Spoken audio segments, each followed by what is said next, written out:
In April 2023, an artist known as Rena would publish a short story on Twitter called Short Straw. In it, they would write about how they had met and befriended an artist, later revealed to be Glib, who would send them nudes despite Rena being a minor. When Rena was kicked out of their house by their mother, Glib was quick to send 2 people from the Discord to help get Rena to move in with Glib. However, the plan failed, but Rena kept in touch with one of the people there to extract her, whom she dubbed the Predator. The Predator, later revealed to be someone called Was, would manage to get Rena to open up about a time they'd been sexually assaulted on a bus as a child. Was would later claim to have harassed people on buses themselves. And not only that, they would continue to produce a visual novel on Forbidden Flora of their character molesting a doll on a bus. Rena's scene would also be one of the many claims that Glib's community was like a cult, and would shed some light on how exactly this was. The Discord servers, despite not promoting themselves as being role-playing servers, would greatly limit what one could do on them unless one were to roleplay on these servers. Some of this roleplaying would come in the form of scenes, where some of which would be acting out uncomfortable scenes as a form of attack therapy.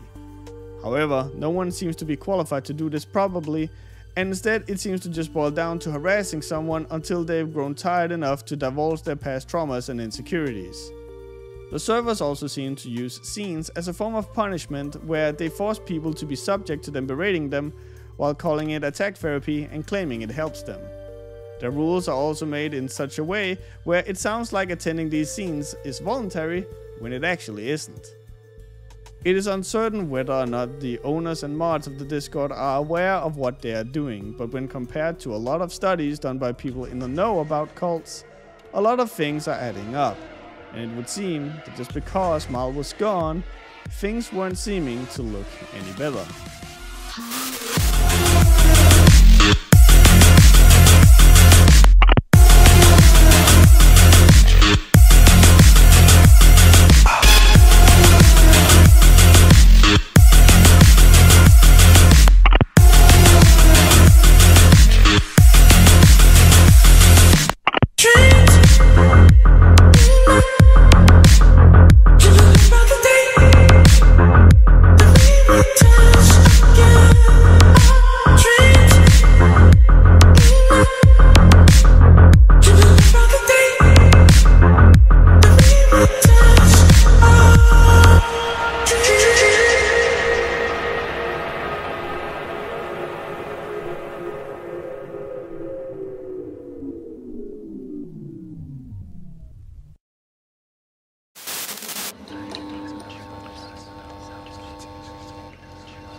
Marl was gone.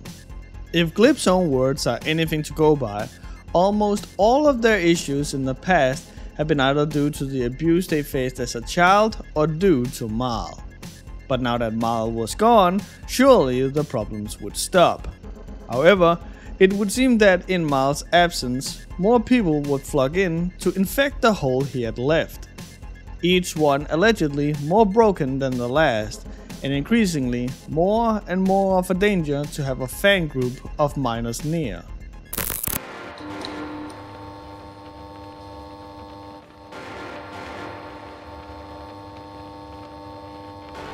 Eevee is, as of writing this, Glib's wife. Eevee has been a prominent part of Glib's life for what feels like forever, due to Glib oftentimes refusing to read anything negative about them, or negative in general. It has oftentimes fallen on Eevee to do so, which has garnered her the title of Glib's attack dog. While Eevee has apologized and clarified their statements in the same apology letter as Glib, the one released following the divorce of Marl, Eevee would become infamous for various messages online. She would clarify these were made in an attempt to be edgy or being insistent on winning arguments even if they were in the wrong. This would include Eevee defending bestiality, defend incest, as well as argue for legalization of possession of child porn. An argument for legalization of child porn? Amazed someone had the balls to write this, and not sure I disagree. For every think of the children reason why some JPEGs should be illegal, a parallel and worse kind of JPEG is already legal and no one cares. Okay, I talked to people who still have eyesight. We agree the law should punish deliberate possession and not strict possession. However, it takes a special kind of malicious sick fuck to want to collect/produce pictures depicting such horrible abuse to minors. I am pretty uncomfortable with making a type of image illegal based on conjecture about the owner's mentality. Why should a picture of a particular kind of crime be illegal? Possession creates distribution, creates a market, creates demand, creates production. Nothing else is treated this way. Are there people out there who hate raping kids but do it for steady work? Basically, I'm squicked by the idea that merely possessing some particular information should ever be illegal. Information doesn't deserve to be free. It naturally tends towards free, trivial to copy, difficult to destroy. Multifaceted wielding of CP law is getting out of hand. Legalizing is outlandish but consistent with other things I believe. Eevee is also the creator of a rather well-known and respected index for Pokemon called the Vcondex. Their knowledge for programming can be seen both in the various interactive animations on Floraverse and Forbidden Flora, as well as in posts such as this one here, where Eevee compartmentalizes how flawed the fur affinity website is in terms of security and more. Lots of people have told me, with some disdain, that I should be reporting vulnerabilities. These people have sort of missed the point insofar as I had 1. A. FA does not consider security issues to be high priority. Old, well-known exploits still exist and are never fixed. New ones are still created, and there's nothing in place to try to catch them. Most of the big FA crises in the past were easy to see coming. B. FA has a lot of security issues, and continues to expose its user base to them. The users should probably be mad about that. But hey, okay, here's everything I know about, ranked by how easy it is to exploit. 3 white stars means it's technically possible, but scarcely worth the effort unless someone is super angry.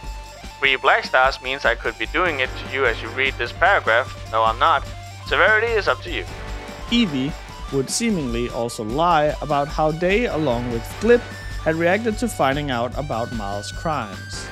Glip had talked about knowing Marl was having sex with the dog Apollo since 2013, yet wouldn't divorce Marl until 5 years later. I guess Rena is also still in contact with their ex-partner who flashed a minor on Omegle and tried to convince a friend to fuck the friend's dog. That's weird. When we realized what Marl had been up to, we couldn't get away fast enough.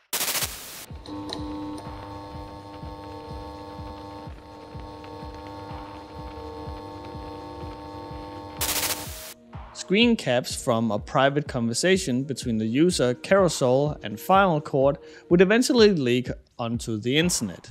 In these messages, it would reveal that Carousel was suggesting that they should turn everyone in the server into balloons, whether they were into it or not. It becomes very evident, very fast, that both Final Court and especially Carousel are extremely turned on by balloons. What if we just turned everyone in the Flora server into balloons, whether they are into it or not? I'm sure it'll change quickly anyway. Everyone's old enough anyhow. I'm sure it's not permanent or anything. God. Also, not gonna lie, I kinda like the idea of the miners getting turned into balloons, but not getting the loot aspect of it. Everyone's included. Being a balloon is fun. Maybe it's an opt-in, non-loot version until you're 18. Once you're an adult though, it's mandatory and permanent. Hey, that's kind of hot in a naughty way, oops. Like the second you turn 18, you just get looted up into a balloon. As soon as the clock strikes, just between us, that's incredibly hot, sorry. A rather innocent fetish, all things considered, although that is until the two starts discussing the separation of the sexual and non-sexual version of the balloon transformations. At first, Final Court suggested making the sexual part an opt-in, only available for people who are over the age of 18. It would however not take long before Carousel would suggest that maybe things could get sexual before the members were 18 years old, suggesting it could happen when the person is 17 or even younger. Sorry, that's hot. You were just very eager to be a balloon faster. Yes, I want to be a balloon for real even back then. Finally, can I be really bad or nah? Like how bad? Like I don't mean this genuinely, of course, but that thing you said about turning into a loot balloon the instant the clock hits midnight, maybe some could start a little earlier. Oh my gosh, like, by how much? Whatever you're comfy with, to be honest.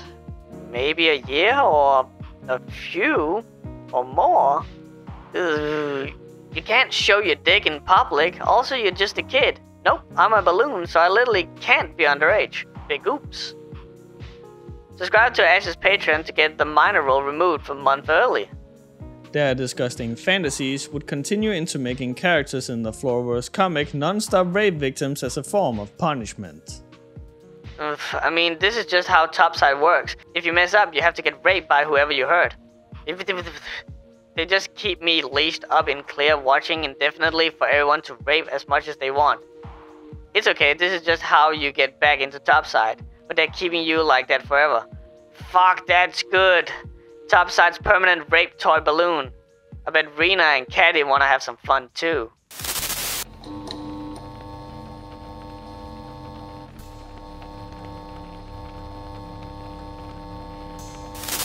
We have already brought them up in passing, but Rena's at the time partner Reynard was, according to Glib, kicked from the server due to them finding out that Reynard had been engaging with real beast stuff.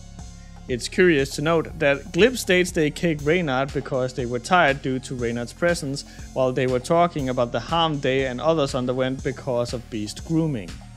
One could be persuaded to ask if it shouldn't just be enough that the person was actively engaging in bestiality for them to be removed from the server. It would also come across as rather self-absorbed that Glib would immediately turn a thing that hurt minors and animals into something that hurt them. Recently, I had to remove someone from my servers who I found out had been engaging with real beast stuff in an ongoing way. And I was tired because they were around while I was talking about the harm I and others underwent because of beast grooming. As stated before, Reynard was not just a mod on the Floraverse Discord from the very beginning of the servers, but was also later admitting to be both a zoophile and a pedophile who had allegedly exposed themselves to minors on the chat site Omegle and would encourage others to do so as well. Well, I really don't like that. These things in reality affects people. Even if you don't actually touch an animal or a child, these things are real. You enjoyed the real aspects of it. Yes, Bosch, the Flash children on Omegle. A friend of mine, he was groomed by pedophiles and zoophiles online from around at least 12 years old. These were a ring of people online. They got images and videos of him, and they even tried to get him to groom other kids on Skype. Sure, you probably did not do this, but you're in line with these actions. Maybe you're thinking I wouldn't go that far, but you already asked Buzz to flash children on Omegle. You asked someone to engage with children inappropriately IRL for your own sexual gratification, even if it was a joke. If you do not want to be this way, you need to know exactly why you feel this way about these topics, deconstruct it, move away from it. In order to get validation that I could push those things, that I could feel that way. Yes, control and validation, but why seek it these ways? Why did you focus on getting validation for these feelings instead of talking about them? Did you think you could hide this from Rena forever? Did you think things would be fine and happy just pretending like these feelings of yours didn't exist and then leaking them onto others? The type of people who would validate these feelings of yours without question are the type of people who did that shit to my friend. You sought out those types of people, whether you knew it or not. Having dark and horrible feelings, that's a thing that happens, yes, but how you act on them is what matters. If you say you don't want to act this way anymore, fine.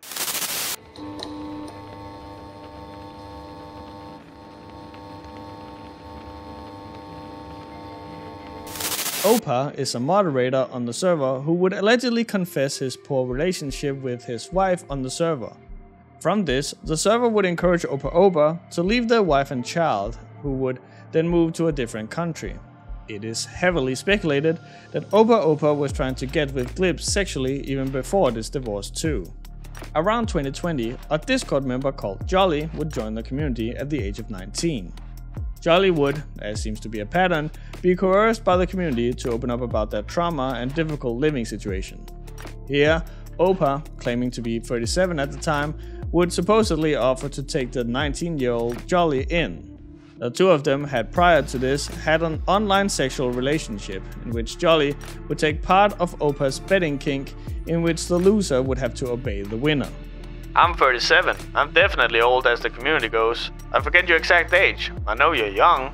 Jolly would take Opa up on the offer. This is despite in a former scene, Glib would have told Opa that he was not mentally stable enough to take someone in.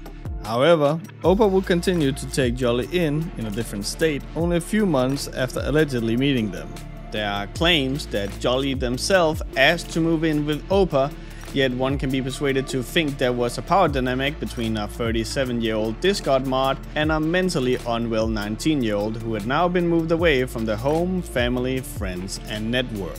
After moving in with Opa, they were allegedly given a small room to live in as well as just a foam mattress topper to sleep on. It's alleged that prior to getting their own room, they would share the bedroom with Opa. This would lead to Opa one day after a shower, entering the room, spotting Jolly, and allegedly dropping his towel, exposing himself to Jolly. Jolly had been shocked by this and turned away. Jolly would allegedly struggle to pay the $800 a month rent due to working a minimum wage job. As such, Jolly would feel obligated to do chores and cooking to make up for the lack of income. However, Opa has been alleged to claim that he did all of the cooking. Jolly would then quit their job and would supposedly state multiple reasons why, one of which being to focus their energy into better search for a different and better paying job, something that was curiously not mentioned in a later response by Glib. According to Jolly, they were only able to bring in about $200 to $300 a month and not the $800 that Opa requested, and that wasn't an issue until they were told to leave. Eventually, the living situation would come to a close as Opa would allegedly grow tired of Jolly, supposedly due to Jolly attempting to set a boundary over how to have friends over and Jolly being behind on rent. Opa would then send Jolly a letter to kick them out. I wanted to give you a viable option that wasn't living with your parents. I tried. I tried to give you financial security. I tried to give you emotional support. I tried to talk through your social issues. I tried to give you company. I tried to give you as much patience as I could. I tried to be good, but I'm at my limit. I need you to leave. I'm sorry. Please let me know what I can do to make your move out easier for you. I'm still fine with getting groceries/snacks while you're here. If you need me to buy moving supplies, let me know. I hope you're able to see a therapist. I hope you're able to get help. You deserve better. I just can't be the person to give it to you. After this, Jolly would attempt suicide twice within a short span of time. Allegedly, after the first attempt, Opa would threaten legal action and cut contact with Jolly while they were still in the hospital. In fact, Opa would supposedly want so little to do with Jolly now that he prevented Jolly from collecting what little belongings they had from his home. This would seemingly lead to a rather rushed instance where Jolly would try and collect their things, and as a result it would seem that they didn't get to grab one of their intimate toys due to Opa allegedly having taken it, believing it to be his, and hadn't packed it with the rest of Jolly's belongings. I wouldn't put it past them, considering Joel had stolen some of Opa's intimate stuff apparently. Yikes, lol. Yep. With you, it might be more concerning if Joel doxes you. So, it sounds like they're full-on stalker creep. He would, however, eventually relent as long as Jolly removed their name from the lease in return. He would also later insinuate he doubted that Jolly had even tried to take their own life. I mean, I gave up caring about their death for their sake a while ago, but I felt like avoiding it would be better for Opa. Well, wrong. I saw this and definitely wish they had died the second time. Who even knows if that was real anymore? After this, Jolly would once more attempt suicide, this time by overdose. Hi, I'm Bridge, Petra's headmate. I guess I'll be using this channel for a bit. Petra is shut down because, and massive fucking content warning on this spoiler, Jolly just tried to commit suicide by overdosing. Thankfully, we managed to get them to call the paramedics and assumedly they are at the hospital. Our host is experiencing an extreme amount of pain. I'm not sure how to process this. Everything is filled with static and there is a desire to itch that seems from being unbelievably stressed out. So we've taken over so Petra doesn't scratch itself into oblivion. I'm not really sure what to say. Compared to it, I just mostly feel the static. It's had to deal with a similar event in the past, and even then they shut down after crying, even when things would be okay. It's just me in this, and by God, it's so lonely. All I can hear is cries of hurt. Thank you for managing to convince them to get help. This is horrific. Afterwards, Opa would supposedly bring this news to people of the Floraverse community, where the members, and especially Glib, would lament that Jolly's suicide attempt had failed, referring to them as a parasite, the same moniker they had given Lane back in the day. Brought the text to topside and got the advice to call 911. Should have said no, or talked it out.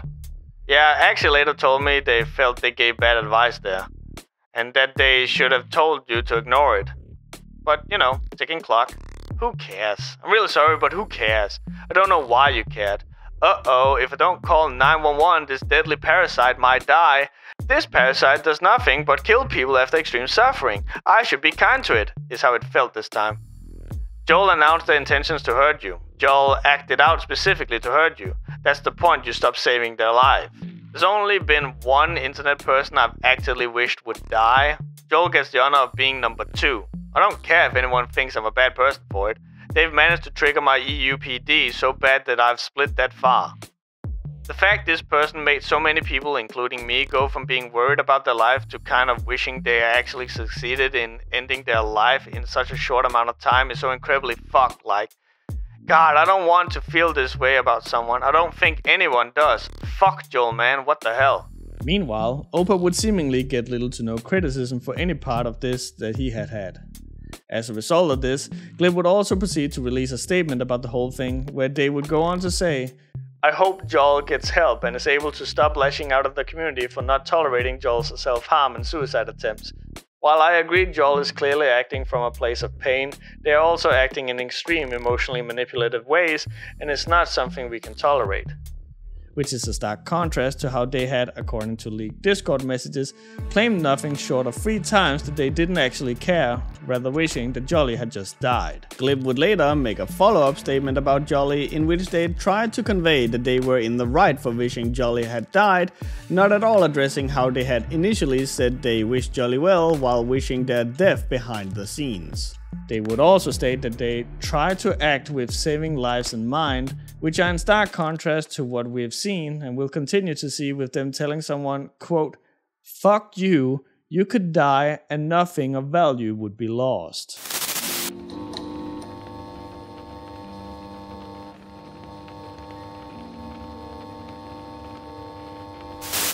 Was, also referred to as is, was the person referred to as the Predator in Rena's story. Based on an apology post by Was, spurred on by Rena's scene, a few things can be confirmed as truth from Rena's story. In the post, they apologize for approaching Rena with romantic and sexual interests. Was also apologizes for sharing their, quote, intrusive thoughts with Rena, potentially referring to the interest of molesting people on buses. They would also apologize for grooming Rena and forcing sexual fantasies on them. It should be stated that the grooming part is in quotation marks. I don't want to make this a habit. I plan to slowly stop using Twitter for anything other than art anyway, but this is something important to me, and I'm going to use this platform to share my feelings. Rena, I'm sincerely sorry I ever approached you about having feelings about you. After everything that happened when we tried to move you out, I got stressed out and I made a mistake in making that your business. I also regret making my intrusive thoughts about intimacy your business too, when I should have been in therapy talking to a professional about my feelings instead of trying to see if you'd still accept me if I had them. I know better now, and I do think I genuinely hurt you with the way I tied so much to my own mental and physical health. I'd understand if it was hard to be truthful about where your boundaries lied. When I went to therapy, it was with the context that I had groomed you and forced sexual fantasies onto you as well as pushed art on you. I thought you had genuinely given the okay about everything. You told me things were okay when I asked every time. You even kept telling me I didn't need to ask all the time, and you encouraged me to just ask you things. So when everything happened, I thought Rena realized how much pressure I put on them and realized they were just going along with everything out of necessity. Maybe it was because of my history of self-harm, but I don't know for certain. If that's the case, then I'm sorry. And I'm sorry you felt pressured somehow to say you returned feelings for me when I initially admitted them to you. But I have to get real because things aren't that cut and simple. I wronged you and you deserve an apology for sure, and I sincerely am sorry for hurting you, but this has to stop. It would seem like after the whole incident with Rena, Was either took a break from the server or was outright kicked from it. During their absence, people would comment about the negativity Was had allegedly brought to the server, one even going as far as to say that they had stifled and abused people in the community for a year and their ability to emotionally process just dissipated. One of the people cussing out Woz is allegedly Glip himself under the name MX Hothead. Corona is stifled and abused people in the community for a year, and our ability to emotionally process just dissipated. I was scared of Is for a long time, lol. I'm sorry, but fuck Is. From DMs that would appear later with the YouTuber Insomniac, Glip would also confess that they had listened to people express discomfort over Woz for roughly a year. I listened to people express discomfort over Is for roughly a year in my community. I investigated it thoroughly. It would seem like Woz took time off from the server to focus on therapy to treat bipolar disorder. They would then later return to the server where they'd be welcomed back into the inner circle of the Discord. There seems to be a claim that they were invited back due to them having information about Reynard. However, it's not been possible to find anything substantiating that claim. Hey there, it's Is. I'm back after a year, and I guess I felt like posting a quick thing as a catch up of what I've been doing. After being diagnosed with PTSD/EUPD, I began working with my therapist over the past year on my previously self-destructive behaviors, along with researching PPD and how to manage it. It's been going really well for me, and I'm in a much happier place. Over a year ago, I was causing a lot of harm within spaces here in Flora with dishonesty, how I would harm myself and sexual behaviors. A lot of it was mismanaged BPD, but a lot of it was issues I grew up with that had gone unprocessed. To be honest, I haven't felt as nice as I do in many years. Even before I joined these spaces, I was not doing well. Self-harm ideation was often on the mind and was usually my solution to anything where I had fault and made mistakes. It made people afraid to approach me, and it made things very difficult for friends. With my new meds and new ways of managing my MI, I haven't had any ideation at all, something I never really imagined could ever be the case. All in all, I'm doing much better, but I know there are a lot of hurt I have left a lot of members of this community in, and I just want to say I would be up for addressing any and all hurt in time. I don't want to rush folks, and this isn't some sort of limit time off or anything. I just want to do what I can to help address what hurt I've caused. Hope everyone has a good day. When Rena had confronted Glip about them having Woz as part of the inner circle, Glip had allegedly taken to defending Woz, saying that due to them having been in therapy, things were now alright, that they were keeping an eye out on them, and as stated before, would allegedly berate Rena for being ableist due to her having issues with someone suffering from bipolar disorder. Woz has also taken to making content on Forbidden Flora, as they were the ones who before made the story of themselves, or at the very least their character, sexually abusing people on public transport and writing text that could be taken as them defending those actions. In their apology post, they would also confess to the part of them making the story specifically about the trauma Rena had confessed to them. This visual novel is, as stated before, as of writing this script, still readily available on the Forbidden Flora website. You seem allied with your viewpoint that my work and that commission were about a rape fantasy regarding you. The school bus scene in my visual novel was about me having negative feelings over my sexuality and my intrusive thoughts that I admit I had about you. The Racial commission was between Racial and Ash's character MP, and it was never meant to involve you, but it did have feelings that were attached to you. The visual novel was like, you were hurt on a school bus and I hurt someone on a school bus, so it felt like we were on two sides of a horrible situation, and I couldn't help but feel that I could be some evil predatory monster to you for having these feelings about someone who has a traumatic history that aligned with the time I hurt someone in my mind. I can see how this was a really alienating and scary decision, and I feel these are feelings I shouldn't have made anyone's business but my own and a therapist's. I'm sorry I involved your past trauma with my own thoughts about me being afraid of my sexuality. However, these were not rape fantasies. If anything, the drawing Reynard asked me to make where Will was fucking Aria with her hands doing peace signs was a rape fantasy. I never ended up drawing it because it felt wrong, but Ray was the one who encouraged me to explore my intrusive thoughts. They encouraged me to talk about them with them, and then they shared rape fantasies about you with me. Woz would however backpedal that the visual novel, as well as some art commissions, was about Rena in any capacity. However, screenshots would surface of Woz allegedly admitting that both the art pieces commissioned by Glip as well as the visual novel were about Rena. In them, Voss would allegedly say, "So I guess I'm still hung up on worries about, like, doing that. That fucking racial calm was about you way back."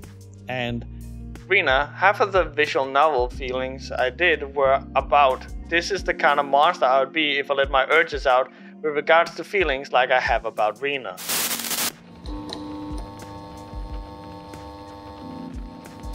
there are obviously more people within both the Floraverse mods and Glib's inner circle. Some with skeletons of their own, but not exactly something worth reporting on. Still, looking at the different people that surround Glib and the server, a problem starts to form. Looking at this group of people, one can hypothesize that these are very sexually liberated people, and sex, trauma, and emotions clearly has great importance for them. The child endangering stuff notwithstanding, there's nothing wrong with this. However, fact of the matter is that a lot of young people, as well as emotionally unstable people, are taking part of this Discord and have already been victims of this circle and are potentially in continued danger of the circle. What's potentially worse is that Glib's been made aware of these things, but just like with Marl, is seemingly not taking any steps to protect their audience from these bad actors. Was, for example, admitted to most of Rena's allegations against them. There is proof of the server members feeling uncomfortable around them, yet they were still welcomed back into the Discord. If Rena and Bex are to be believed, their traumatic stories have also been turned into visual novels, one of which allegedly mocking them.